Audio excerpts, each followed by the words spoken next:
So hello students, we are starting our new chapter on chemistry. तो आज हमने जो है बायोलॉजी का चैप्टर कुछ दिनों पहले ख़त्म किया था। ठीक है, इस वीडियो को डालने में थोड़ी सी देरी हो गई क्योंकि मेरा कैमरा एंगल जो था वो पहले सेट नहीं था। ठीक है, तो हम आज केमिस्ट्री का जो है chapter number 1, very easy chapter और बहुत ही छोटा सा चैप्टर है।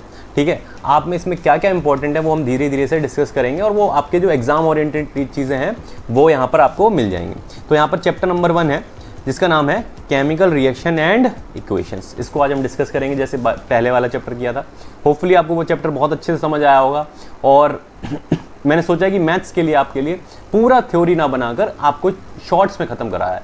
तो मैं सोच रहा हूँ आप मुझे बता सकते हैं ये सब चीज़ें, जितने भी सजेशंस हैं आप मेरे टेलीग्राम चैनल पे भेज दीजिएगा। मैं यहाँ पे अपना टेलीग्राम चैनल का इस बार लिंक डाल दूंगा और आप वो जो है अपने सजेशंस अपने डाउट्स हैं जो भी चीज़ें हैं वो आप मुझे टेलीग्राम पे भेज सकते हैं। तो मैं उन सब पे शॉर्ट्स बना दूंगा। तो मैथ्स के लिए आपके लिए शॉर्ट्स बहुत इजी रहेंगे, जिससे आपको क्या होगा कि आपको पूरी थ्योरी देखने की ज़रूरत नहीं पड़ेगी। पर्टिकुलर अगर कोई क्वेश्चन आपको समझ नहीं आ रहा है तो आप उसको शॉर्ट से समझ सकते हैं। ठीक है, और रही बात अगर मुझसे अगर सजेशन मिलेंगे कि थ्योरी भी डालिए सर, तो मैं आप उसमें थ्योरी भी डाल दूँगा। तो वेलकम टू माय चैनल जिसका नाम है गुरुकुल क्लासेस। स्टार्ट करते हैं यहाँ पे अपना chapter chemical equation and reactions. ठीक है, बहुत अच्छे से। तो हम आज जो टॉपिक कवर करने वाले हैं, स्टार्टिंग आपको पता ही है कि हम लोग कैसे करते हैं। हम पहले डिस्कस करते हैं कि आज की वीडियो हम लोग पढ़ने क्या वाले हैं। तो हम लोग इंट्रोडक्शन पढ़ेंगे, ठीक है, जो मैं देता हूँ स्टार्टिंग में कि केमिकल रिएक्शन होती क्या है। ठीक है, केमिकल इक्वेशन क्या होता है, बैलेंस कैसे करते हैं। सबसे इंपॉर्टेंट चैप्टर में जो है वो है बैलेंस इक्वेशन। इक्वेशंस को कैसे बैलेंस किया जाता है वो। ठीक है, उसके बाद टाइप्स ऑफ केमिकल रिएक्शंस देखेंगे, उसमें कितने टाइप्स की होती हैं। उसके बाद कोरोजन और रेसिडिटी। कोरोजन और रेसिडिटी छोटा सा टॉपिक ज़रूर है, लेकिन हर बार लगभग ऑलमोस्ट एवरी टाइम आपसे इन दोनों में या तो डिफरेंस पूछा जाता है या फिर इन दोनों में से एक ही डेफिनेशन पूछी जाती है बोर्ड्स में। ठीक है, तो जल्दी से स्टार्ट करते हैं विदाउट वेस्टिंग अवर टाइम। छोटी सी वीडियो रहेगी, ज़्यादा बड़ी नहीं रहेगी होपफुली। ठीक है, तो आप ये बताइए कि आसपास आपने केमिकल रिएक्शंस देखी हैं कि नहीं देखी हैं। ठीक है, आपने केमिकल, अब कहेंगे सर ऐसे तो देखने को नहीं मिलती है केमिकल रिएक्शन। अच्छा, फिजिकल रिएक्शंस देखिए क्या। रिएक्शन दो तरीके की होती है, एक फिजिकल रिएक्शन और एक होती है केमिकल रिएक्शन। तो फिजिकल रिएक्शंस क्या होती हैं, देखिए अगर आपने आइस को फ्रीज किया, वाटर को फ्रीज किया तो वो कन्वर्ट हो गई आइस में। अच्छा, मेल्ट कर देंगे तो वापस से क्या हो जाएगा वो वाटर। तो that is a physical reaction. ठीक है, वो क्या हो जाएगी, फिजिकल रिएक्शन हो जाएगी। ऐसी रिएक्शन जिसको आप रिवर्स कर सकें उसे कहेंगे फिजिकल रिएक्शन, और ऐसी रिएक्शन जिसको आप रिवर्स ना कर सकें उसे क्या कहेंगे, केमिकल रिएक्शन। जैसे चाय बनती है हमारे घर में, मम्मी वगैरह सब लोग चाय बनाते हैं। भाई आप लोग भी बड़े हो गए होंगे, चाय बनाते होंगे मम्मी वगैरह के लिए। तो आप ये देखिए कि जब आप दूध में चाय पत्ती वगैरह डाल देते हैं, क्या वापस से चाय से आप दूध बना सकते हैं क्या? नहीं बना सकते, है ना। मेल्ट करके तो नहीं बना सकते ना। तो ऐसी रिएक्शंस को क्या कहा जाएगा, केमिकल रिएक्शंस कहा जाएगा। चाहे तो मैंने बहुत डिफरेंट से आपको एग्जांपल दे दिया। हम इसमें पढ़ने वाले हैं क्या क्या हमारे डे टू डे लाइफ में इंपॉर्टेंट है। अच्छा, 10th क्लास से रिलेटेड एक आपको बात बताऊं कि 10th क्लास का जितना भी सिलेबस होता है 9th और 10th का, वो आपका डे टू डे लाइफ से बहुत अटैच होता है। जैसे आपने अभी इससे चैप्टर पहले पढ़ा लाइफ प्रोसेस, तो उसमें आपने देखा होगा कि हमने ज़्यादातर चीज़ें वो एक्सपीरियंस की थी, वो चीज़ें पढ़ी थी जो हम लोग डे टू डे लाइफ में देखते रहते हैं। जैसे सांस लेना, डाइजेशन, ठीक है, इंजेक्शन और एक्सक्रीशन, ठीक है, और ट्रांसपोर्टेशन। ठीक है, दिल का धड़कना सबने जाना है ट्रांसपोर्टेशन में। ठीक है, बहुत अच्छे से समझ आया होगा आपको। ठीक है, तो विदाउट वेस्टिंग एनीथिंग स्टार्ट करते हैं हम लोग। केमिकल रिएक्शन जैसे मैंने आपको बता चुका हूँ, ऐसी रिएक्शन जिसमें से 2 और 2 मोर देन 2 रिएक्टेंट बनते हो। तो आपको सबसे पहले जानना है कि रिएक्शंस में रिएक्टेंट और प्रोडक्ट्स क्या होते हैं। देखिए, जो आपने देखा होगा, मान लीजिए A और B को मैंने ऐड किया, ठीक है, ये हो गए रिएक्टेंट। इनसे एक प्रोडक्ट बन सकता है AB, इनसे एक प्रोडक्ट क्या बनेगा, AB। तो आप देखिए कि जब एक या एक से ज़्यादा प्रोडक्ट बनेंगे तो उसे क्या कहा जाएगा, केमिकल रिएक्शन। 2 रिएक्टेंट की हेल्प से, 2 रिएक्टेंट होना बहुत ज़रूरी है। ठीक है, अच्छा, सिंगल रिएक्टेंट से भी होता है, लेकिन सिंगल रिएक्टेंट में आपको कोई ना कोई अदर एनर्जी की ज़रूरत पड़ेगी। जैसे अगर मैं कहूँ, अगर मैं A और B को साथ में कंपाउंड को लिखूँ, इन दोनों को अलग करना है तो आपको उसको A और B बनाना है अलग से, तो उसके लिए एक एक्स्ट्रा एनर्जी की ज़रूरत पड़ेगी, उसे कहेंगे हीट। हीट का ये साइन होता है। आपको इस वाले चैप्टर में ये पता चलेगा कि साइंस का मतलब, जो ये साइन लिखे होते हैं इनका मतलब क्या होता है। ठीक है, तो कभी भी कोई केमिकल रिएक्शन होगी तो वहाँ पर क्या क्या चीज़ें आपको देखने को मिलेगी। पहली चीज़ आपको चेंज इन स्टेट। आपको स्टेट यानी कि वो लिक्विड होगा तो हो सकता है वो गैस में चेंज हो जाए, हो सकता है वो सॉलिड में चेंज हो जाए, सॉलिड होगा तो हो सकता है वो गैस में चेंज हो जाए, हो सकता है वो लिक्विड में चेंज हो जाए। तो आपको स्टेट में आपको चेंज देखने को मिलेगा। चेंज इन कलर, ठीक है, हो सकता है पहले वो ब्लू कलर का हो फिर वो ग्रीन कलर का हो जाए, ठीक है। और इवोल्यूशन ऑफ गैस, मतलब अगर हो सकता है कि आपने कोई रिएक्शन की तो उसमें से कोई गैस इवॉल्व हो रही हो, ठीक है। चेंज इन टेम्परेचर, टेम्परेचर में चेंज दिखाई देगा। जैसे अगर मैं बात करूं कि आप जब हाइड्रोक्लोरिक एसिड, सबसे कॉमन एसिड है HCl, ठीक है, इसमें कोई भी मेटल को आप रिएक्ट करते हैं तो उसमें से हाइड्रोजन गैस इवॉल्व होती हुई दिखाई देती है। इवोल्यूशन का आपने 9th क्लास में पढ़ा होगा, इवॉल्व का जो सिंबल होता है वो एरो अप की तरफ होता है, ठीक है। तो आपको ये 4 चीजें पता चलेंगी कि केमिकल रिएक्शन होगी तो क्या होगा, केमिकल रिएक्शन होगी तो चेंज इन स्टेट होगा, चेंज इन कलर होगा, चेंज इवोल्यूशन ऑफ गैसेज होगा, चेंज इन टेम्परेचर होगा, ठीक है। अच्छा, केमिकल इक्वेशन क्या है? देखिए, कोई रिएक्शन को अगर मैंने वर्बली बता दिया कि भाई हम अगर HCl और मेटल को ऐड करेंगे तो हमें वहां पर एक मेटल सॉल्ट मिलेगा और हाइड्रोजन गैस रिलीज होते हुए, ये मैंने वर्बली बताया। अब आप उसको लिखते किस तरीके से हैं उसे कहेंगे केमिकल इक्वेशन। तो केमिकल इक्वेशन लिखने के लिए आपको मेनली एक तो चाहिए होगा आपको यहां पर रिएक्टेंट, और उसमें बनने वाला फिर क्या, उसे क्या कहेंगे, अभी हमने थोड़ी देर पहले डिस्कस किया, प्रोडक्ट, ठीक है। उससे बनने वाले को क्या कहेंगे, प्रोडक्ट, ठीक है। अब आपको समझ आ गया। तो जब हम लिखने लगते हैं किसी चीज को तो उसे क्या कहने लगते हैं, chemical equation. Simple, simple is that, very simple, ठीक है। उसमें सबसे आसान एग्जांपल है आपके लिए मैग्नीशियम ऑक्साइड और magnesium plus oxygen, magnesium plus oxygen. तो इसको कहने लगेंगे हम लोग इसको हम कहने लगेंगे मैग्नीशियम प्लस ऑक्सीजन। ये मिलकर क्या बनाएगा, मैग्नीशियम ऑक्साइड बनाएगा, ठीक है। तो इधर देखिए, जब मैग्नीशियम और ऑक्सीजन लिखे हुए थे तो इनको क्या कहेंगे, रिएक्टेंट, और मैग्नीशियम ऑक्साइड बना उसे कहेंगे प्रोडक्ट। आपकी चैप्टर का सबसे पहला एक्टिविटी है वो इसी के ऊपर है कि आपने देखा होगा उसमें एक मैग्नीशियम रिबन होता है, उसको बर्नर के ऊपर हम लोग जला रहे होते हैं, ठीक है। तो उससे क्या बनता है, ठीक है। तो आपको पता है कि आग तभी जलती है जब ऑक्सीजन होता है, ठीक है। आपको साइंस में एक बहुत अच्छी बात बताऊं कि जो चीज़ हमारे लिए अच्छी है वो प्लांट्स के लिए और हमारे प्लांट से बनने वाले फूड्स के लिए अपोजिट है। आई गेस मैंने ये बात पिछली वाली वीडियो में डिस्कस भी की थी, ठीक है। तो ऐसे ही आपको पता है कि जो चीज़ हमारे लिए अच्छी है वो प्लांट्स के लिए बुरी है, ठीक है। तो आग को जलाने के लिए क्या चाहिए होता है, ऑक्सीजन, और आग लगाने के लिए मेनली हम लोग लकड़ी का यूज़ करते हैं, है ना। तो ऑक्सीजन जो है वो आग जला रही है, यानी कि लकड़ी को जला रही तो बुरी होगी, है ना। तो ऐसे मान लीजिए कि ऑक्सीजन जो है बहुत ही ज़्यादा नीड पड़ती है जब हम फायर को जलाते हैं, ठीक है। फायर को हम जब जलाएंगे तो किसकी जरूरत पड़ेगी, ऑक्सीजन को। तो फायर को बुझाएंगे तो किसकी जरूरत पड़ेगी, फायर को जब बुझाएंगे तो किसकी जरूरत पड़ेगी, कार्बन डाइऑक्साइड की जरूरत पड़ेगी, ठीक है, कार्बन डाइऑक्साइड, सिंपल, ठीक है। तो आपने मैग्नीशियम रिबन को, हाँ back to the topic, magnesium ribbon को जैसे ही आप बर्नर के पास ले गए उसमें ऑक्सीजन थी आसपास, और तो फिर उसने क्या रिएक्शन बना ली, हमारे पास प्रोडक्ट क्या बनाया, मैग्नीशियम ऑक्साइड बना लिया, मैग्नीशियम ऑक्साइड, ठीक है। अब उस पर एक क्वेश्चन अराइज होता है, क्या अराइज होता है भाई क्वेश्चन, कि आप मैग्नीशियम रिबन को जब जलाते हैं तो उसको सैंड पेपर से घिसते क्यों हैं। ये क्वेश्चन काफ़ी बार पूछा गया है, टेस्ट में बहुत पूछा जाता है, ठीक है। टेस्ट में फेवरेट टीचर्स का, जो स्कूल टीचर्स होते हैं उनका फेवरेट क्वेश्चन होता है क्योंकि इजी क्वेश्चन है। देखिए, जब भी मैग्नीशियम रिबन को आपने उस बॉटल से बाहर निकाला तो जैसे ही वो ऑक्सीजन के कांटेक्ट में आया तो उसके ऊपर एक लेयर बन गई, उसके ऊपर क्या बन गई, एक लेयर बन गई, किसकी, मैग्नीशियम ऑक्साइड की। तो जब उसे बर्न किया आपने तो वो सही तरीके से बर्न नहीं होगा, तो उसे क्या करते हैं, सैंड पेपर से घिस देते हैं, उस लेयर को घिस देते हैं, तो वो वहाँ पे मैग्नीशियम, तो वो अच्छे से हमें क्या देगी, अच्छे से प्रोडक्ट देगी, ठीक है। तो हमें इससे पता चला मैग्नीशियम को और ऑक्सीजन को जब हम ऐड करते हैं तो क्या बनता है, मैग्नीशियम ऑक्साइड बनता है, ठीक है। अब आ जाता है सबसे अच्छा टॉपिक, सबसे इंपॉर्टेंट टॉपिक, जिसे कहते हैं बैलेंस केमिकल इक्वेशन। किसी भी इक्वेशन को बैलेंस करने के लिए क्या करना पड़ता है। अब आप ये जानिए कि बैलेंस हम करते क्यों हैं। अब ये बताइए कि इफ़ ये एक फ़ोन है, ठीक है, ये एक फ़ोन है, और इस फ़ोन मैं कैमरे में आ जाता हूँ थोड़ा सा, इस फ़ोन को अगर मैं इस और इसको एक सीसो यानी एक बैलेंस करने वाला तराजू मान लीजिए, उसमें रखता हूँ, तो मुझे मालूम है कि ये वेट इस तरफ हो जाएगा तो दूसरा हिस्सा उठ जाएगा, ठीक है, दूसरा हिस्सा उठ जाएगा क्योंकि इसमें क्या है, मास है, इसमें क्या है, मास है। अब अगर मैं जब तक इसमें इस तरफ उतना ही मास नहीं डालूंगा तब तक ये बैलेंस होगा नहीं। ऐसे ही बिल्कुल डिट्टो केस में होता है, ऐसे ही बिल्कुल बैलेंस इक्वेशंस में होता है।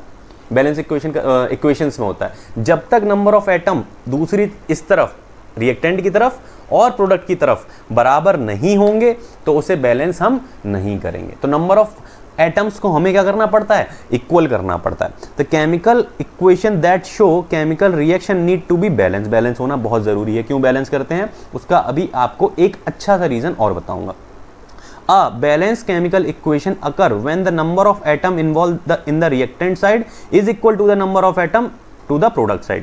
मतलब reactant और product की तरफ अगर बराबर एटम्स नहीं होंगे तो उसे हम बैलेंस नहीं कहेंगे। तो उसे बैलेंस हम क्या कहेंगे, नहीं कहेंगे।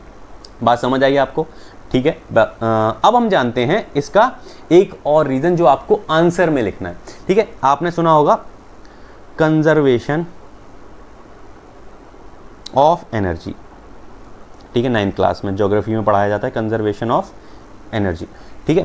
कंजर्वेशन ऑफ एनर्जी क्या होता है, छोटी क्लास में आपने पढ़ा होगा। देखिए anything an energy is neither be created nor be destroyed,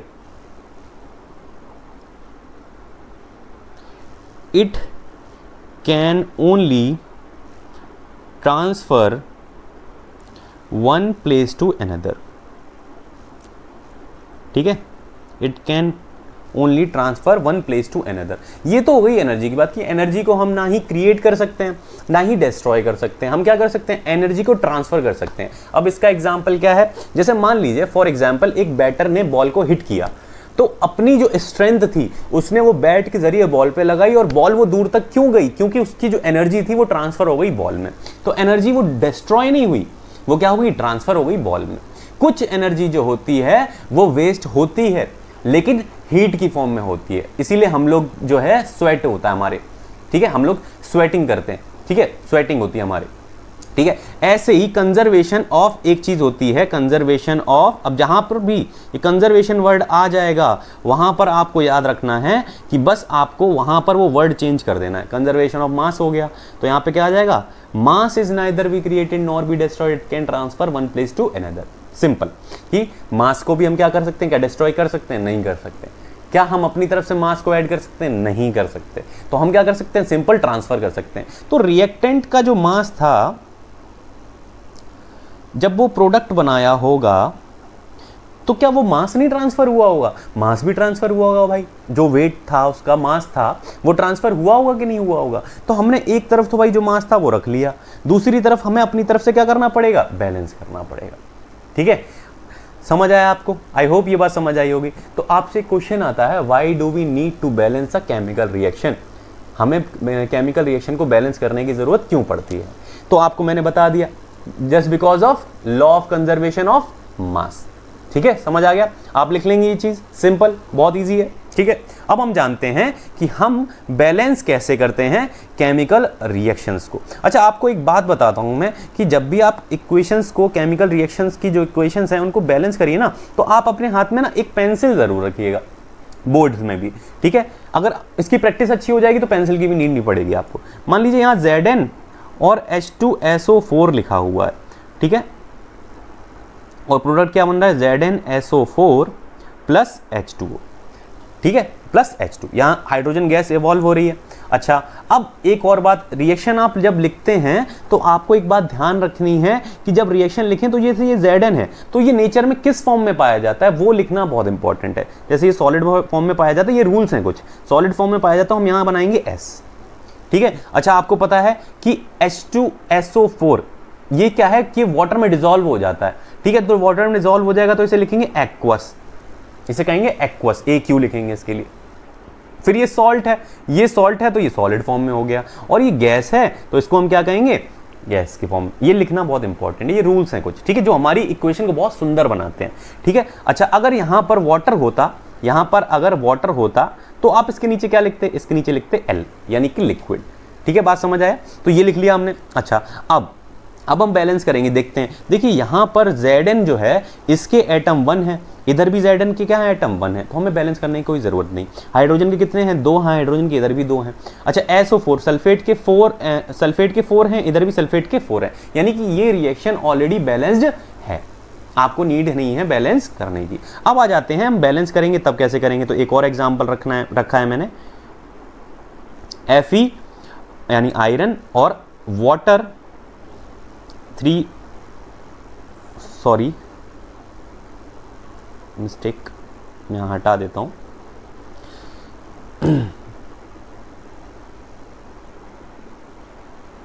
अच्छा अब ये देखिए आयरन जो है वो किस फॉर्म में है, S यानी सॉलिड फॉर्म में है, ठीक है। यहाँ पर वाटर के लिए गलत हो गया, सॉरी, वाटर जो है H2O वो किस फॉर्म में होगा, लिक्विड फॉर्म में होगा, ठीक है। FeO ये किस फॉर्म में होगा, सॉलिड फॉर्म में होगा। और हाइड्रोजन गैस रिलीज हो रही है तो हाइड्रोजन गैस का G और एक रिलीज का साइन और बना देंगे, ठीक है, रिलीज का एक साइन और बना देंगे आप, ठीक है। अब हम बैलेंस कैसे करते हैं, मान लीजिए अब देखिए यहाँ पर देखिए ये जो Fe लिखा हुआ है, इधर देखिए कितने हैं एटम्स, अभी एक एटम, कुछ नहीं लिखा तो मतलब एक एटम है। इस तरफ कितना लिखा हुआ है, इस तरफ लिखा हुआ है 3 एटम है, 3 एटम्स है ना, 3 एटम्स है, ठीक है। तो इस तरफ हम भी जो एटम ऐड करेंगे वो हमेशा आगे की तरफ करेंगे, आगे की तरफ। तो यहाँ कितना लिख देंगे 3 लिख देंगे, सिंपल, यहाँ हमने आगे की तरफ लिख दिया 3। अच्छा ये हो गया बैलेंस। उसके बाद अब O, अब यहाँ पे देखिए H2 के कितने हैं 2, यहाँ H2 के हैं 2, वेरी गुड। O के कितने हैं यहाँ पर 1 है, O का कितना है 1 है, और इधर कितने हैं O के 4 हैं। तो यहाँ पर हमें आगे की तरफ लगाना, आगे की तरफ ही लगाना है हर बार। देखिए R आगे लगाया 4, तो हमारा ऑक्सीजन तो 4 हो गया, लेकिन क्या H2 कितना हो गया, अब हमारे पास 8 हो गया, 4 2 जा 8, 4 2 जा कितना हो गया 8। तो हमें भी इस तरफ भी कितना करना पड़ेगा 4 लगाना पड़ेगा।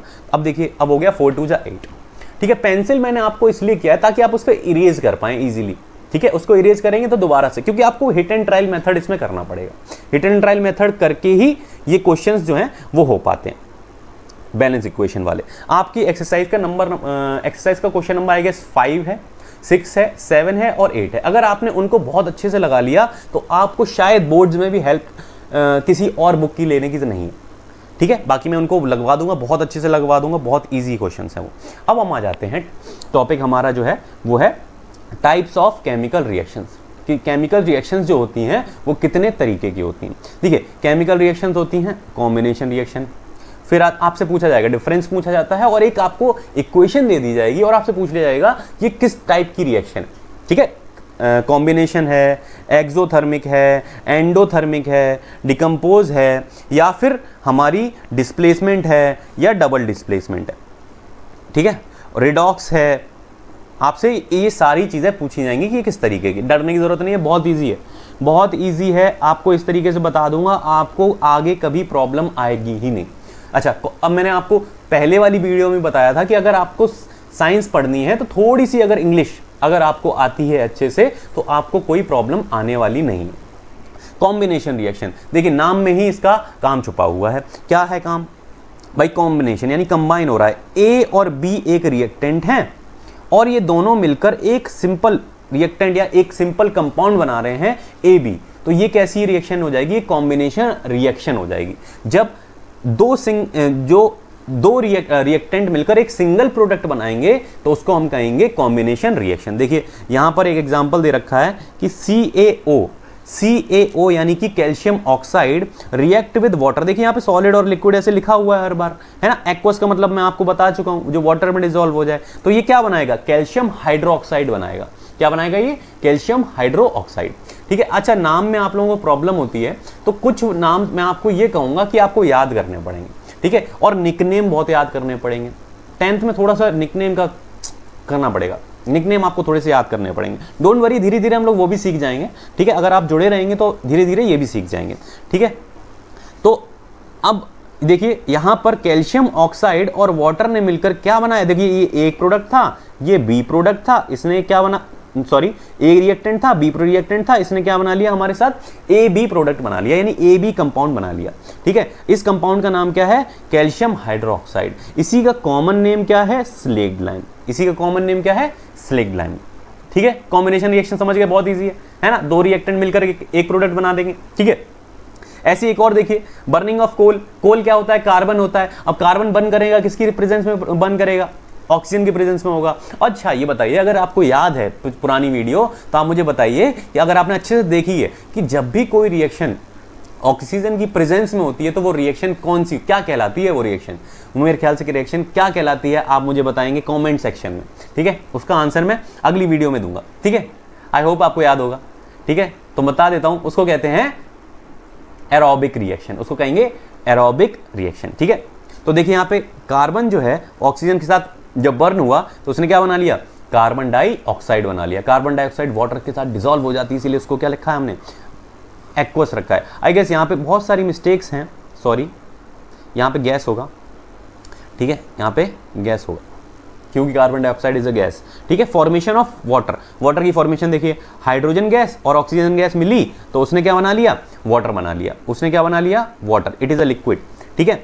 मीथेन, अच्छा मीथेन कैसे बनती है, जिसका फॉर्मूला CH4 होता है, ठीक है, CH4, burning of methane. CH4 और ऑक्सीजन जब बनती है तो कार्बन डाइऑक्साइड बनती है और साथ में साथ क्या बनता है, वाटर बनता है, ढेर सारा वाटर। अच्छा आपको पता है CNG, इसमें कौन सी गैस पड़ी होती है, इसमें पड़ी होती है मीथेन।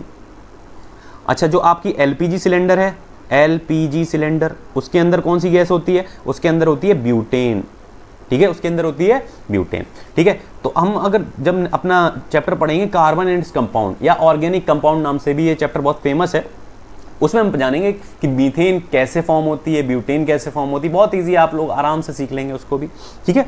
तो ये यहाँ पे देखिए, यहाँ पे मीथेन जब ऑक्सीजन के साथ रिएक्ट करी तो उसने क्या बनाया, कार्बन डाइऑक्साइड और वाटर। देखिए कंबाइन हुआ C ऑक्सीजन के साथ, तो उसने बना लिया कार्बन डाइऑक्साइड और बना लिया वाटर, ठीक है। तो यहाँ पर ऐसा नहीं है कि सिर्फ एक ही प्रोडक्ट बनेगा, प्रोडक्ट दो भी बन सकते हैं, प्रोडक्ट यहाँ पर दो भी बन सकते हैं, लेकिन जनरली कॉम्बिनेशन रिएक्शन में एक ही प्रोडक्ट बनेगा।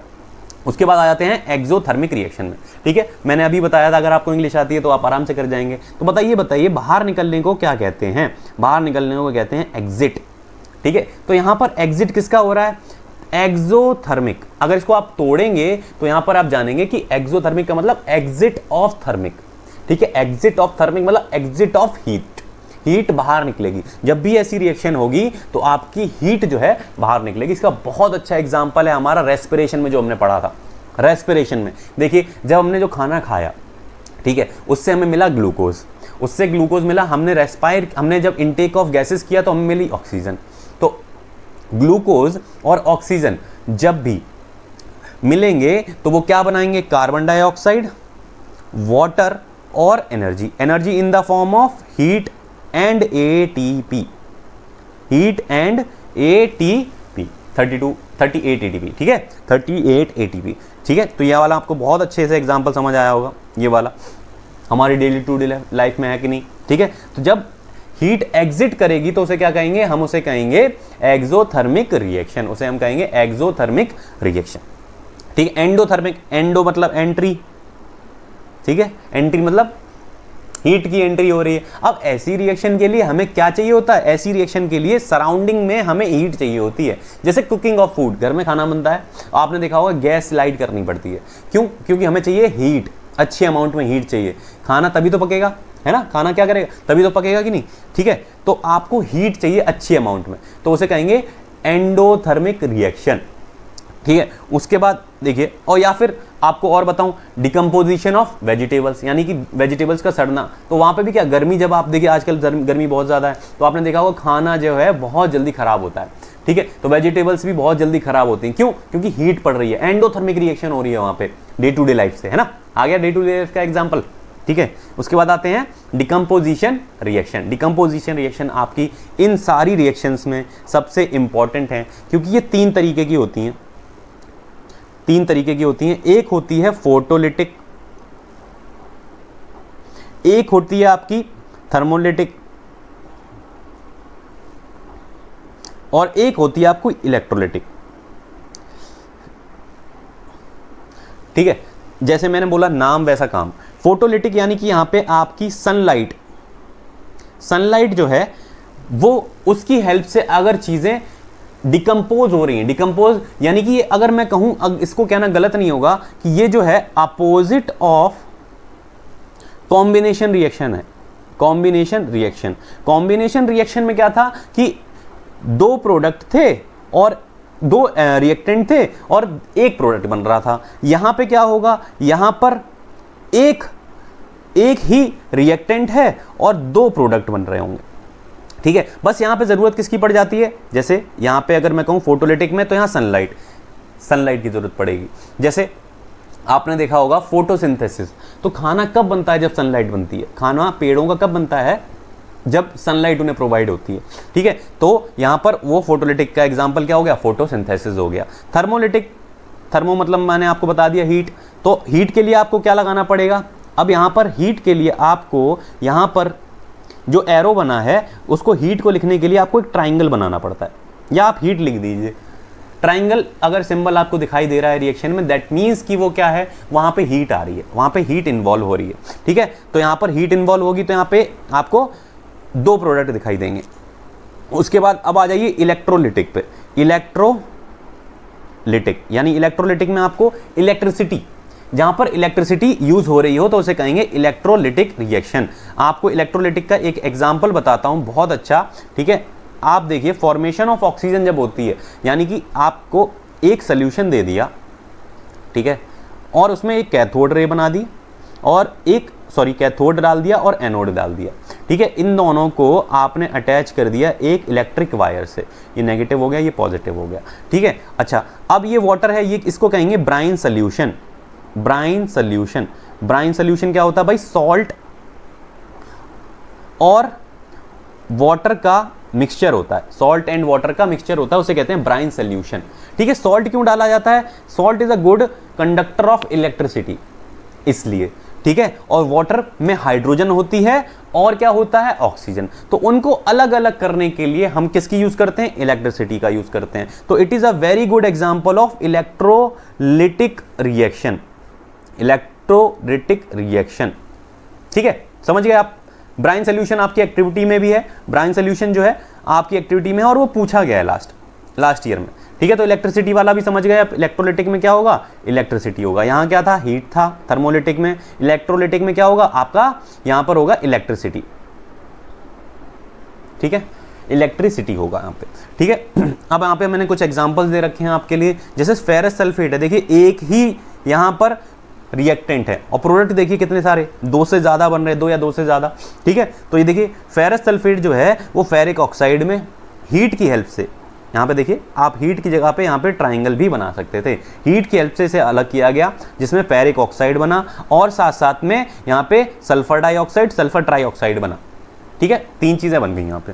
ऐसे ही लेड नाइट्रेट आपको दिखाई दे रहा होगा। लेड नाइट्रेट का एग्जाम्पल जो है ना, वो आपके पिछले प्रीवियस ईयर में बहुत ज़्यादा पूछा गया है, लेड नाइट्रेट का एग्जाम्पल, कि लेड नाइट्रेट को हम अगर डिकम्पोज करेंगे तो क्या क्या प्रोडक्ट बनेगा। तो एक बनेगा लेड ऑक्साइड, नाइट्रोजन डाइऑक्साइड और ऑक्सीजन। ये मैं बता रहा हूँ, ये आया हुआ क्वेश्चन है और ये आता रहता है, तो इसको आप बहुत अच्छे से पढ़ेंगे। लेड नाइट्रेट, ठीक है, लेड का फॉर्मूला ही बच्चे नहीं जानते हैं कि लेड किससे कहते हैं, ठीक है। लेड होता है Pb, ठीक है। नाइट्रेट का होगा NO3, NO2 का होल थ्राइस,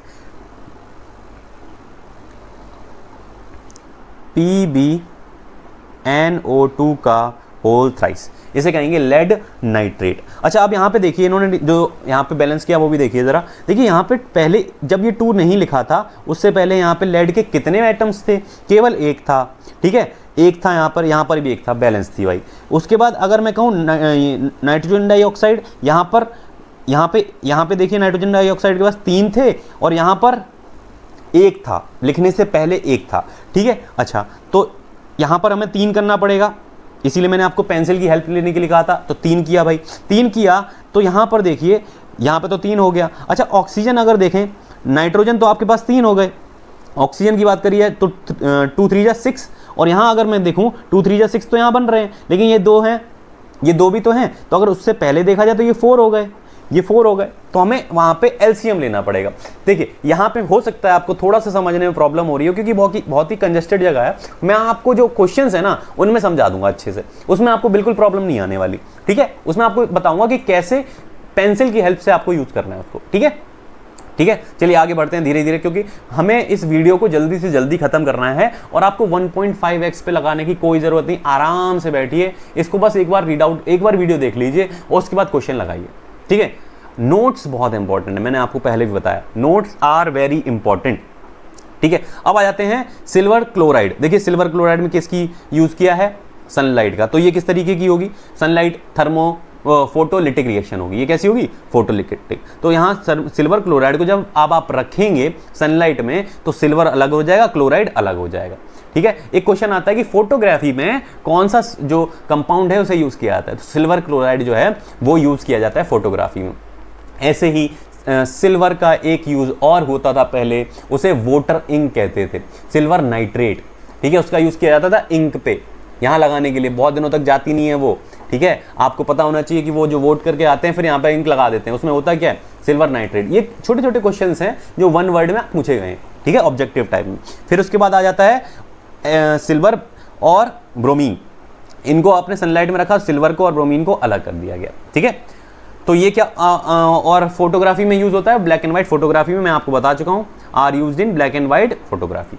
ठीक है, इलेक्ट्रोलाइटिक का मैंने ब्राइन सोल्यूशन वाला आपको बता ही दिया, इसीलिए मैंने इसमें ऐड नहीं किया, उसको बाद में बताया है। उसके बाद आ जाते हैं डिस्प्लेसमेंट रिएक्शन। डिस्प्लेसमेंट रिएक्शन देखिए बहुत आसान है। जैसे मान लीजिए आप दो लोग जो हो वो एक चेयर पे बैठे हो, दोस्त हो भाई, आराम से बैठे हुए, दो लोग एक चेयर पे बैठे हुए हो। ठीक है, और आपका अगर कोई और क्लासमेट आता है कि भाई मुझे यहाँ बैठ जाने दो, तो क्या आप अपनी सीट को छोड़ेंगे? अगर आप अच्छा दोस्त है, हाँ आप बैठ जाएंगे। ठीक है, लेकिन आपका मन नहीं है हटने का। ठीक है, तो आप क्या हटेंगे वहाँ से? नहीं हटेंगे। ठीक है, क्यों? क्योंकि आप अभी ज़्यादा पावर में हैं, आप क्या हैं, ज़्यादा पावर में अभी। अच्छा, अगर वहीं पे आपके टीचर आ जाएं और कहें कि ज़रा मुझे यहाँ पे बैठ जाने दो, तो आप हट जाएंगे कि नहीं हट जाएंगे? क्यों? क्योंकि वहाँ पे टीचर ज़्यादा पावर में।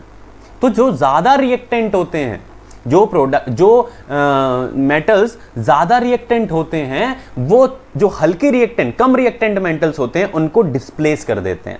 उनको क्या कर देंगे? डिस्प्लेस। तो आपको उसके लिए एक चीज़ जरूर याद होनी चाहिए, उसे कहते हैं रिएक्टिविटी सीरीज। उसे क्या कहेंगे? रिएक्टिविटी सीरीज कहेंगे। तो इसके लिए मैं एक शॉर्ट ट्रिक है, please stop calling me a careless zebra, instead try learning how copper save gold. मतलब मुझे ज़ेब्रा कहना बंद करो, उससे बढ़िया है कि आप जानो कि कॉपर से कैसे गोल्ड बचाया जाए। ये मैंने एक छोटी सी ट्रिक रखी है। ठीक है, तो आपको उससे प्ली से आ जाएगा पोटेशियम, एस से आ जाएगा सोडियम, फिर कैल्शियम, फिर magnesium, aluminium, carbon, zinc, iron, tin, lead, hydrogen, copper, silver, gold. अब जो ऊपर की तरफ हैं वो ज़्यादा रिएक्टेंट हैं। मतलब अगर पोटेशियम और जिंक का रिएक्शन होगा तो उठ के कौन जाएगा? जिंक जाएगा, क्योंकि वो कम रिएक्टेंट है। ठीक है, जिंक और गोल्ड का अगर होगा रिएक्शन तो क्या उठ के जाएगा? गोल्ड जाएगा, क्योंकि वो कम रिएक्टेंट है। नीचे वाले कम रिएक्टेंट हैं, ऊपर वाले ज़्यादा रिएक्टेंट हैं। डिस्प्लेसमेंट रिएक्शन को अगर आपको याद रखना है तो आपको ये रिएक्टिविटी सीरीज बेटा बहुत बहुत इंपॉर्टेंट है।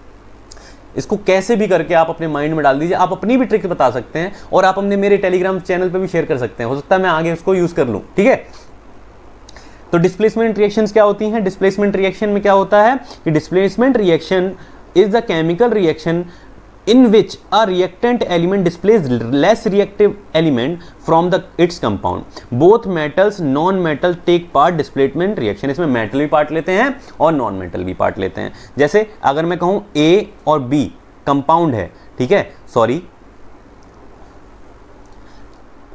इसमें A कंपाउंड है और एक BC कंपाउंड है। ठीक है, ये हो गया हमारे रिएक्टेंट। तो अगर A ज्यादा रिएक्टेंट है किससे? B से, तो अब वो AC बना देगा और B को अलग खड़ा कर देगा। B को क्या कर देगा? अलग, कि भाई तुम जाओ, मुझे बैठना है इस सीट पे। ठीक है, समझ गए? इजी।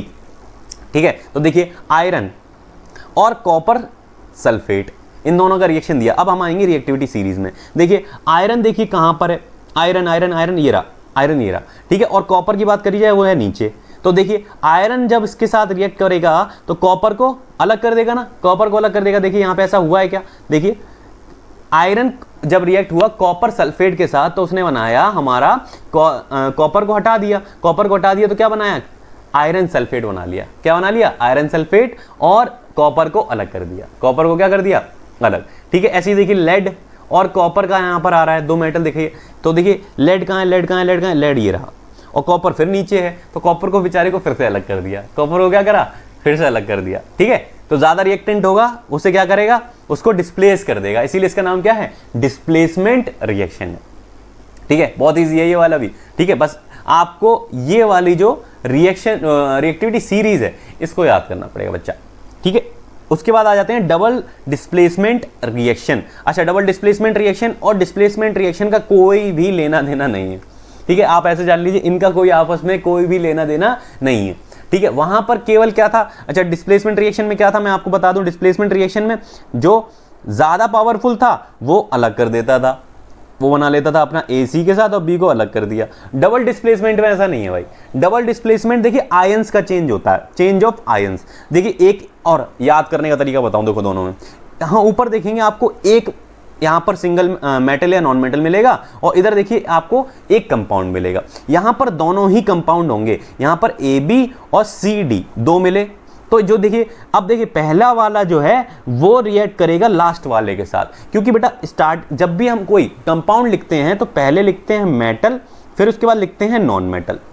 ठीक है, तो ये हो गया मेटल और ये हो गया नॉन मेटल, तो AD एक प्रोडक्ट बनेगा और BC एक प्रोडक्ट बनेगा। ठीक है, AD एक प्रोडक्ट बनेगा और BC एक प्रोडक्ट बनेगा, तो इसको कहेंगे double displacement reaction.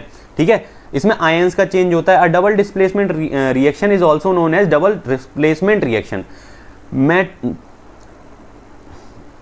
Metathesis is a type of chemical reaction, और इसे मेटाथिसिस रिएक्शन भी कहते हैं। ठीक है, is a type of chemical reaction where two compound, कितने compound, two compound react and positive ion cation and negative ion anion of two reactant switch the places। तो ions का क्या हो गया, चेंज हो गया, आयंस का क्या हो गया, चेंज हो गया। ठीक है, समझ गए।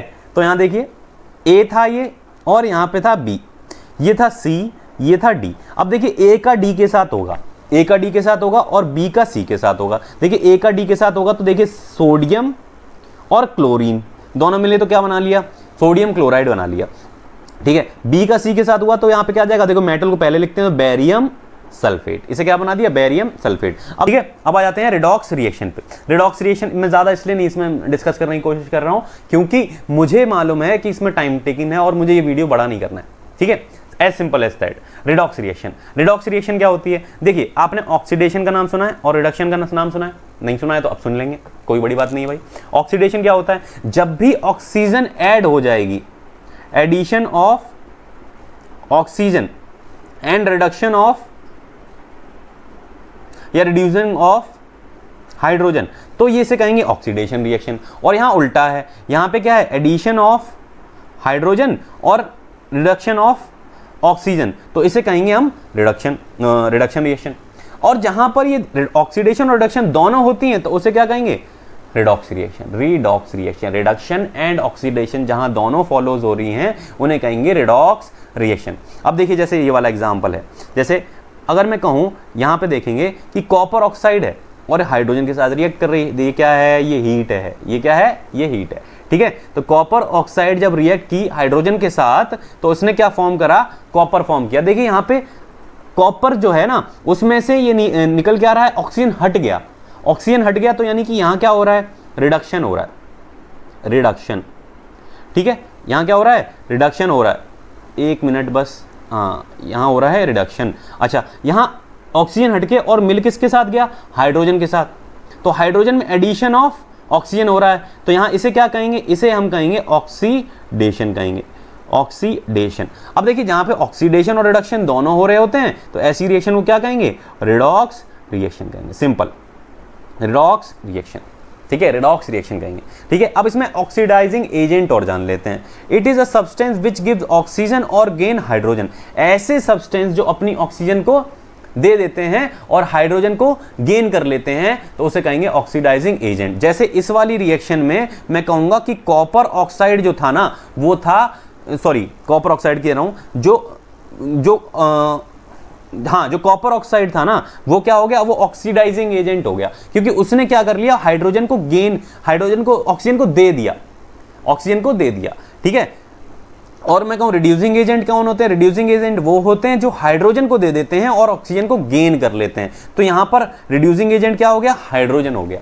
अच्छा, जो भी ऑक्सीडाइजिंग एजेंट हो जाए या फिर रिड्यूसिंग एजेंट हो जाए, ये दोनों ही रिएक्टेंट की तरफ लिखे होंगे, किस तरफ लिखे होंगे, रिएक्टेंट की तरफ लिखे होंगे। रिएक्टेंट यानी ए और बी हम जो लिखते आ रहे थे उनकी तरफ लिखे होंगे, ठीक है। उनमें से ही होंगे ऑक्सीडाइजिंग एजेंट और रिड्यूसिंग एजेंट, ठीक है। तो हाइड्रोजन यहां पर क्या हो गया, रिड्यूसिंग एजेंट हो गया, क्योंकि उसने हाइड्रोजन लूज करी है और नहीं, ऑक्सीजन को गेन कर लिया, क्योंकि ऑक्सीजन को उसने क्या कर लिया, गेन कर लिया, ठीक है। इन दोनों में से अगर कुछ भी हो रहा हो, हाइड्रोजन का गेन या फिर ऑक्सीजन का गेन, ठीक है, या ऑक्सीजन को देना या फिर हाइड्रोजन को देना, इन दोनों में से कुछ भी हो रहा हो तो उसे ऑक्सीडाइजिंग या रिडक्शन कहेंगे, रिड्यूसिंग एजेंट कहेंगे, ठीक है। समझ आ गया आपको।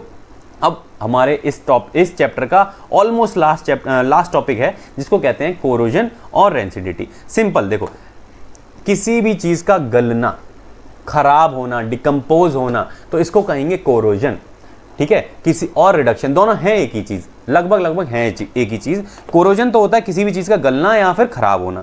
अब इसी के अंदर दो चीजें आती हैं भाई। क्या चीजें आती हैं, एक आती है रस्टिंग और एक आती है रेंसिडिटी। आपको सिंपल भाषा में कहूं तो अगर मेटल के साथ हो रही है, तो उसे हम कहेंगे कोरोजन, सिंपल कह देंगे कोरोजन। अच्छा, रस्टिंग क्या है, ये आयरन के साथ होगी, स्पेशली आयरन के साथ होगी। और रेंसिडिटी क्या है, ये फूड के साथ होगी। ये जब फूड आपका खराब होने लगेगा तो उसे कहेंगे रेंसिडिटी हो रही है भाई, ठीक है। कोरोजन यानी कि, और दोनों ही किसके कैटेगरी के अंदर आएंगे, कोरोजन के अंदर आएंगे। सिंपल, कोरोजन मतलब गलना। आपकी मेटल अगर खराब हो रहे हैं तो उन्हें हम कोरोजन की कैटेगरी में कहेंगे, ठीक है। रस्टिंग अगर कहें वर्ड तो वो आयरन के लिए आएगा। और रेंसिडिटी मेनली वर्ड किसके लिए यूज हो रहा है, खराब होना, यानी कि फूड का खराब होना, ठीक है। अच्छा, अब इसमें तरीके पूछे जाते हैं कि हम बचाएं कैसे, खराब होने से चीजों को बचाएं कैसे। तो देखो, पहले तो खराब होता कैसे है। मैंने आपके चैप्टर की स्टार्टिंग में ही बताया था कि जो चीजें हमारे लिए अच्छी हैं वो मेटल्स के लिए और फूड प्रोडक्ट्स के लिए खराब हैं। तो हमारे लिए अच्छी तो ऑक्सीजन है, तो उनके लिए ऑक्सीजन क्या हो जाएगी, खराब। तो मेटल्स के साथ जब भी जो है ऑक्सीजन मिल जाएगी, या फूड के साथ ऑक्सीजन जब भी मिल जाएगी, तो उसे हम कहने लगेंगे वो चीज़ें खराब होने लगेंगी, ठीक है। जैसे अगर मैं कहूँ किसी मेटल की चीज़ को आप किसी आयरन के पीस को आप अगर वाटर में ज़्यादा देर के लिए छोड़ दें, या जहाँ बारिश ज़्यादा हो रही है वहाँ छोड़ दें, तो उसमें जंग लग जाती है, यानी कि रस्टिंग होने लगती है। क्यों, क्योंकि एनवायरनमेंट की भी ऑक्सीजन मिल रही है उसको, मॉइस्चर के अंदर जो वेपर्स हैं उसमें भी ऑक्सीजन होती है, वो भी मिल रही है, तो वो उसको क्या करने लगती है, कोरोड करने लगती है। कोरोड करने लगती है, ठीक है। अब इसको बचाया कैसे जाए, तो आपने देखा होगा घर के जितने भी दरवाजे आपने लोहे के देखे होंगे, ठीक है, तो उनके ऊपर क्या कर दिया जाता है, पेंट कर दिया जाता है। और वो पेंट जो होता है ना, वो ऑयल पेंट होता है। तो ऑयल पेंट क्या करता है, जैसे ये आपका एक मेटल की रॉड है, तो उसके ऊपर एक ऑयल की लेयर कर देगा, तो यहां से ना ही मॉइस्चर अंदर घुसेगा और ना ही ऑक्सीजन अटैक कर पाएगी, ठीक है। समझ आया आपको। तो पेंट कर देना, उसको क्या कर देंगे, पेंट या ग्रीसिंग कर देंगे उसकी, ठीक है। तो आपका आयरन खराब नहीं होगा। दूसरी चीज क्या करते हैं, उसके लिए एक प्रॉपर वर्ड है, उसको कहते हैं गैल्वनाइजेशन। इसमें क्या करते हैं, इसमें जिंक की बेटा कोटिंग करते हैं, जिंक की कोटिंग, मेटल्स के ऊपर, आयरन के ऊपर जिंक की कोटिंग कर देते हैं। अब जिंक क्या क्या फायदा है भाई जिंक की कोटिंग करने का, जिंक की कोटिंग करने का फायदा ये है कि वो भी ऑक्सीजन के साथ उसको अटैच नहीं होने देता है, ठीक है, ऑक्सीजन को अटैच नहीं होने देता है। आप अब आजकल तो पीवीसी पाइप्स चलने लगे, पुरानी की अगर किसी की यहाँ फिटिंग हो रखी हो, किसकी पुरानी फिटिंग हो रही हो, तो वो आयरन की फिटिंग होती थी, तो वो सिल्वर कलर का आयरन का वो पाइप होता था। वो सिल्वर कलर का आयरन का पाइप नहीं होता था बेटा, सिल्वर नहीं लगाया उसके ऊपर जिंक की कोटिंग करके आया करती थी, क्योंकि उसके में पानी फ्लो होगा यानी कि वो कॉन्टैक्ट में रहेगा ऑक्सीजन के, ठीक है। तो इसलिए जिंक की कोटिंग कर दी इसके ऊपर, अंदर से भी बाहर से भी, तो वो ज़्यादा दिनों तक चलता था।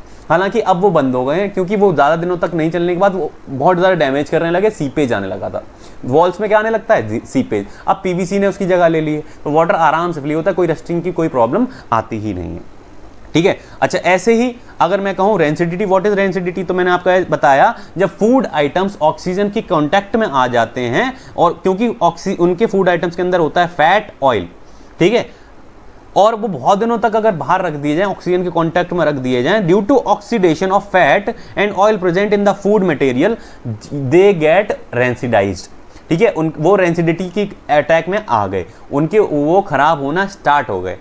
तो फिर क्या किया जाए, तो उनका तरीका भाई मैंने आपको बताया, उनका तरीका आपको बहुत जानना जरूरी है कि इसको बचाया कैसे जा सके। इसको बचाने के लिए हमको या तो उसे सील्ड पैक में डालना पड़ेगा, ठीक है। उसे क्या करेंगे, सील पैक करके रखते हैं, देखा होगा मम्मी वगैरह जो होती है उसको अच्छे से कंटेनर में सील पैक करके रखती हैं। खासतौर से अचार, आपके घर का पिकल, उसको अचार को सील पैक में रखते हैं ताकि कोई मॉइस्चर ना जाए।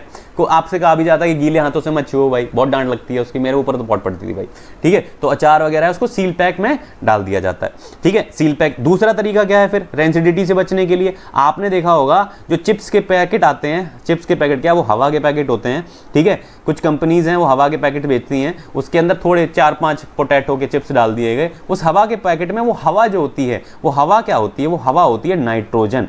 वो नाइट्रोजन क्या करती है, ऑक्सीजन को मिक्स नहीं होने देती फूड के साथ, जिसकी वजह से वो फूड जो है वो प्रिजर्व हो जाता है, बहुत दिनों तक प्रिजर्व होकर रहता है। इसीलिए वो चिप्स के पैकेट आपने देखा होगा काफ़ी टाइम तक ऐसे ही चलते रहते हैं, आपको क्रिस्पी टेस्ट आता है उसमें, ठीक है। तो आपको समझ आया कि रेंसिडिटी क्या होती है, इसको बचाया कैसे जाता है। तो मैंने आपको बताया कि जब इसको एयर टाइट कंटेनर में रख दीजिए, ठीक है, और by flushing out air with air, उसमें नाइट्रोजन, उसमें आप नाइट्रोजन अगर फीड भर देंगे तो भी आप क्या हो जाएगा, अगर उसमें नाइट्रोजन डाल देंगे तो भी आपको जो है वो खराब नहीं होगा। तो दैट्स ऑल, ये आज का चैप्टर था। आई होप आपको बहुत अच्छा लगा होगा ये चैप्टर, ठीक है। मैंने बहुत कोशिश की है इसको बहुत ईजी वे में समझाने की। अगर कोई भी आपको प्रॉब्लम हो फिर भी आप मुझे बता सकते हैं, ठीक है। थैंक यू ऑल, ठीक है। अब 2-3 चीज़ें मैं जो आपको बताने वाला हूँ कि एक तो मेरा एक नंबर है, ठीक है, ये आप ले सकते हैं, आपको कोई भी डाउट हो, ठीक है, इसको मैं मेंशन भी कर दूंगा मेरे डिस्क्रिप्शन बॉक्स में, आप इस पर कॉल करके अपने जो भी डाउट हो वो भी बता सकते हैं। आप इसमें टेलीग्राम पे भी यूज़ हो, यही नंबर है मेरा, ठीक है, टेलीग्राम पे भी यही नंबर है, पुनीत चौहान नाम से ही मेरा अकाउंट है। आप इस पे अपने डाउट्स को भेज सकते हैं, मैं कोशिश करूंगा वहां पे एक ग्रुप भी बना दूंगा जिससे आपको कोई प्रॉब्लम हो तो आप वहां पे अपने डाउट्स को शेयर करें और उन डाउट्स को मैं अच्छे से अगली वीडियोस में कवर कर पाऊं, ठीक है। दूसरी बात, अगर आप में से किसी को भी ऑनलाइन क्लासेस लेने की नीड है तो आप मेरे दिए हुए जो मैंने कॉन्टैक्ट नंबर दिया है आप उस पर कॉन्टैक्ट कर सकते हैं, आपको ऑनलाइन क्लासेस भी प्रोवाइड हो जाएंगे, ठीक है। ऑफलाइन क्लासेस मैं पढ़ाता हूं, जिसको पता है उसको पता है, आप वहां पे ऑफलाइन भी मुझसे जुड़ सकते हैं, ठीक है। तो दैट्स ऑल, मिलते हैं नेक्स्ट वीडियो में। कोशिश करूंगा कि आपके सारे डाउट्स क्लियर होंगे। This is Puneet Chauhan signing off and मिलते हैं अब नेक्स्ट वीडियो में, ठीक है। Bye bye.